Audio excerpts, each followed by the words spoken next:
The 50mm focal length has always been lost on me when taking street photos, but I know it's often regarded as one of the main focal lengths used in the genre. I want to examine how the greats of street photography have used 50mm in their work, look at some of the things I tried to start using it on my own, and hopefully inspire you to try it out as well. This is Examining Focal Lengths, 50mm. This video is brought to you by PicDrop, a platform created to help photographers share photos with other creatives and their clients with ease. More on them later in the video.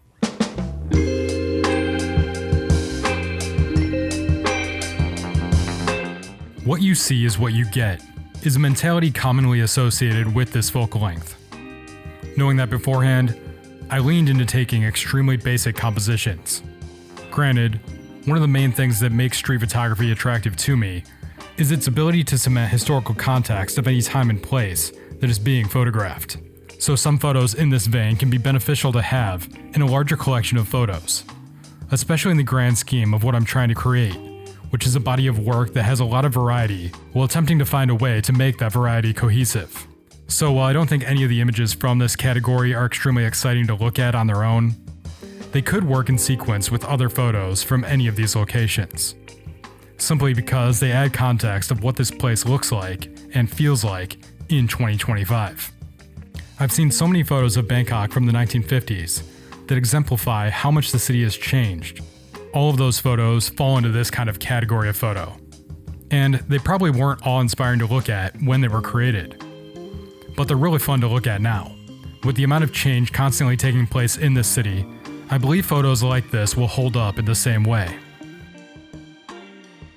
Helen Levitt was a photographer who shot exclusively with a 50mm lens. She was obsessed with Bresson's work, going so far as to take a trip to Mexico and create a book in which she mimicked as many of Bresson's shots as possible at the locations that he shot at in the country. Outside of the Mexico project, her images show the value of a lens that captures things as we see them. 50mm is often touted as being the best focal length to truly convey what we see, without the distortion that comes with wider lenses or the overly compressed nature of longer focal lengths. Helen Levitt's images embody the notion of conveying reality masterfully, because for the most part, her images often simply show what was right in front of her, exactly how it looked. I don't see a lot of layers, close proximity, or motion blur that are the staples of the work of so many highly regarded street photographers. What you do see in her work is reality, and an accurate depiction of a time and place.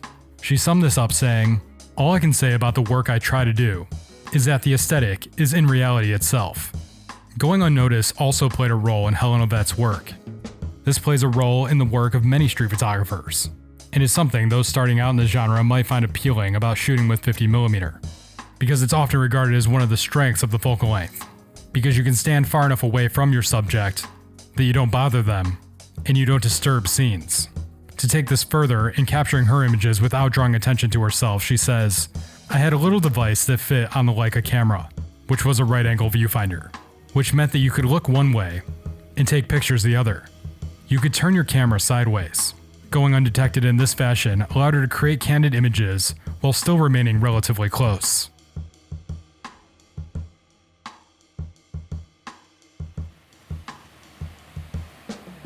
I usually work with 28 or 35mm focal lengths, so the mentality that comes with wider angle photography is ingrained in me.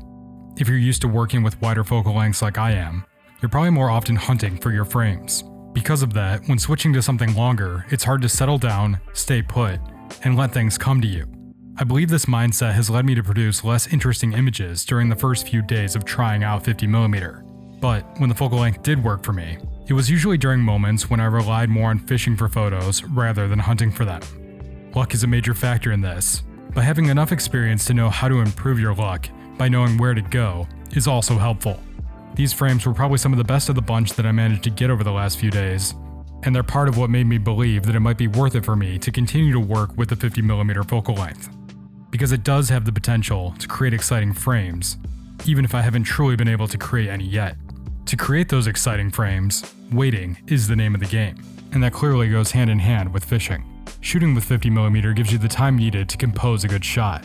When you're shooting wide and trying to get close, it usually means quickly trying to figure out where you want the person in the frame, with little time to consider the surrounding environment. Since you usually have to move in, shoot, and move out as fast as possible if you want things to remain candid. As much as I like the high energy that I usually feel when shooting streets with wider angles, I did see the advantages that came with having more time to go unnoticed while trying to work out a scene and its composition. And even though it's a bit boring at times, that energy comes back in a different way when you get a shot that was worth the patience.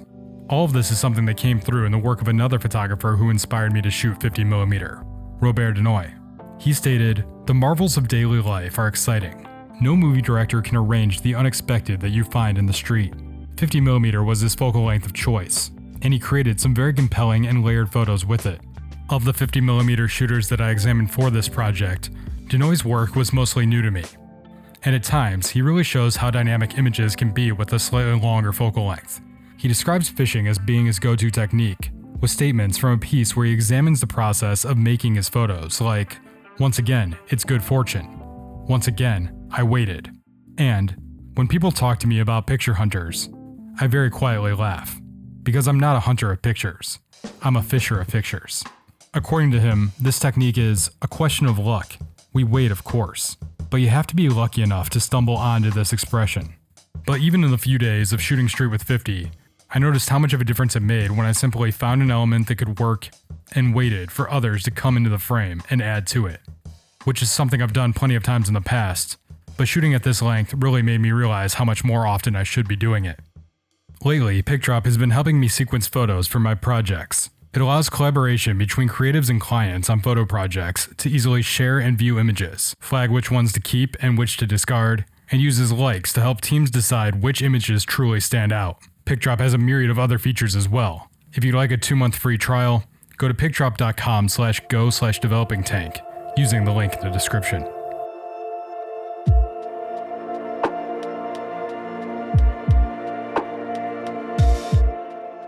When I'm working with something new and trying to sort it out, at first I always have this mentality that I want to try and make things as perfect as possible, because that perfectionism shows that you truly understand what you're working with.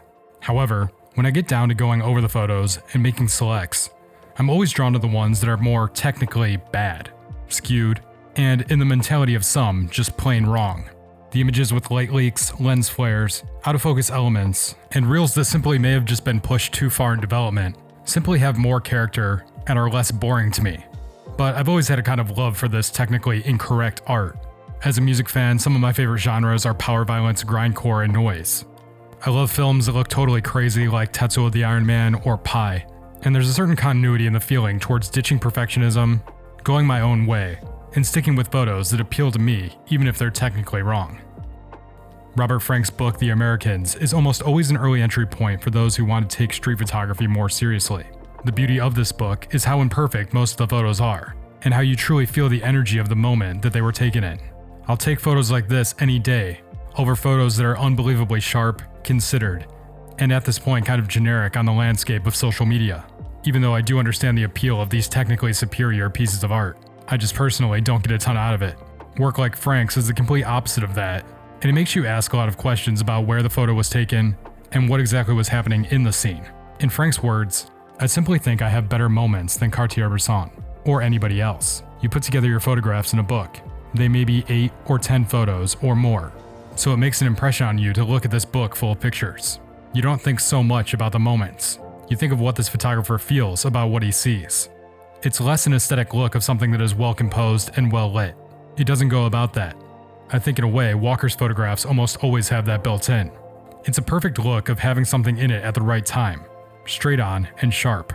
For me, I worked much quicker, and less reflected on what is a possible perfection of a photograph."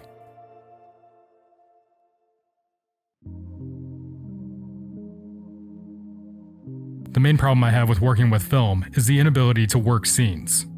I could blow through a ton of film and probably walk away with more noteworthy shots, but that's not really why I'm out here. I like to walk around and explore an area just as much, if not more, than I like to photograph it. However, these past few days working with 50mm did motivate me to at least take 2 or 3 shots of any given situation, where I felt I could get more out of it and not disturb the scene. And in some of these cases, it was worth it. I liked this shot of the woman with the umbrella significantly more than the others that I shot of her, and I would say the same for some of the other shots in this segment of the video. I feel one variant is way better than the other, even though in some instances the initial shot was the better one. and the follow-up was not an improvement. Regardless, I wouldn't have known without taking that additional second or third shot. This is another topic where any number of photographers could be the source of inspiration, but I've chosen Bresson for two reasons. One is that he's well known for shooting with 50mm for a good amount of his photos. The second is that his notion of the decisive moment can be misleading. Eric Kim has a great article documenting this in more detail, and I found that I was already having many of the same thoughts that are in this article, but I wanted to give credit where credit was due, so that's linked in the description. Anyways, some are led to believe that Bresson was just such a good photographer that he could rock up, pop off a shot, and end up with a masterpiece, when in reality there are instances where he would dedicate an entire roll to one scene. And this mentality is something that plenty of photographers carry with them today, believing that their hit rate is a reflection of the quality of their photography. Well, I think it's ridiculous to do something like set your camera to shoot 100 shots per second when taking street photography in an effort to come away with the decisive moment. I also think people should use the tools that are at their disposal to get the job done, and if anything, at least work scenes as much as possible.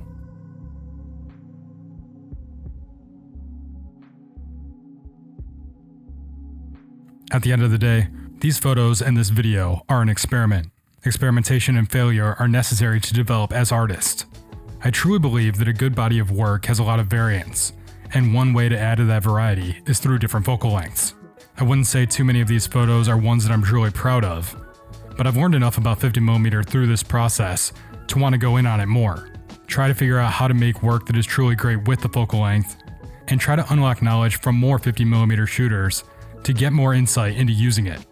Two photographers who always inspire me to experiment and are credited extensively with using 50mm are Elliott Erwitt and Walker Evans. Both shot a variety of different subjects in a variety of different ways. Whether it's Erwitt's use of humor and cropping, or Evans' use of techniques like hiding his camera in his coat to capture candids, these two have helped to expand what a photographic voice can look like. Related to this topic of not being afraid to experiment, Erwitt has stated, "You don't study photography, you just do it." And I'm not a serious photographer like many of my contemporaries. That is to say, I am serious about not being serious. Walker Evans has said, "When I first made photographs, they were too plain to be considered art, and I wasn't considered an artist. I didn't get any attention at all. The people who looked at my work thought, well, that's just the snapshot of the backyard. Privately, I knew otherwise, and through stubbornness, stayed with it. Thanks to TT Artisan for sending this 50mm that I used in the video. I enjoyed using it, and will definitely be using it more. Thanks to PicDrop for sponsoring this video, and thanks to you for watching. Please like, share, comment, and subscribe, and until next time, keep developing."